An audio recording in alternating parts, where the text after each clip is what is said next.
So we have this girl right over here, and she is 1.7 meters tall, and she's standing in the sun, and the sun's at an angle with respect to the ground. The sun is at an angle with respect to the ground. And given where the sun is right now, her shadow is 3.1 meters long.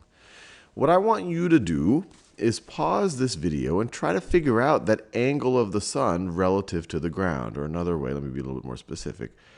Pause the video and try to figure out what this angle is, and figure it out in terms of radians.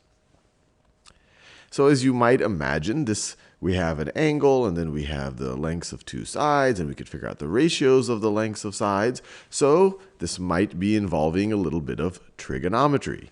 And which of our trig functions, if we're talking about this angle right over here, which of our trig functions deal with the opposite and the adjacent? Well, we could remind ourselves with a little bit of SOHCAHTOA. Sine is opposite over hypotenuse, cosine is adjacent over hypotenuse, and tangent is opposite over adjacent. Opposite over adjacent. So tangent is what we would use. It's dealing with opposite and adjacent. So we could say that the tangent of theta is equal to 1.7 meters, 1.7 meters over 3.1 meters. Over 3.1 meters. So we need to figure out some angle theta in radians, where if I take the tangent of it, I'm going to get 1.7 over 3.1. Or another way we could think about it, we could take the inverse tan function or tangent function of both sides of this, sometimes called the sometimes called the arctangent. So if we take the inverse tangent of both sides of this, we are going to be left with theta is equal to the inverse tangent of 1.7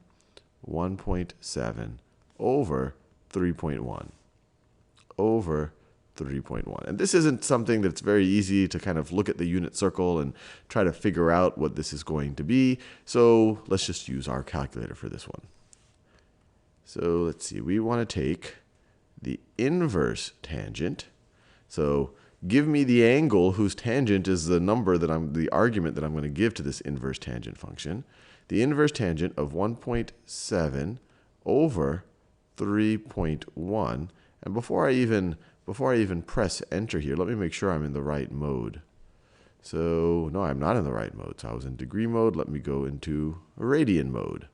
We said that we wanted the answer in radians. So let's exit from this. And now we are going to get our answer in radians. And so if we were to round to the nearest hundredths, this would give us about pretty close to 0.50. So this is approximately equal to 0.50 if we round to the nearest hundredths. That's the measure of this angle in radians. I could write 0.50 radians.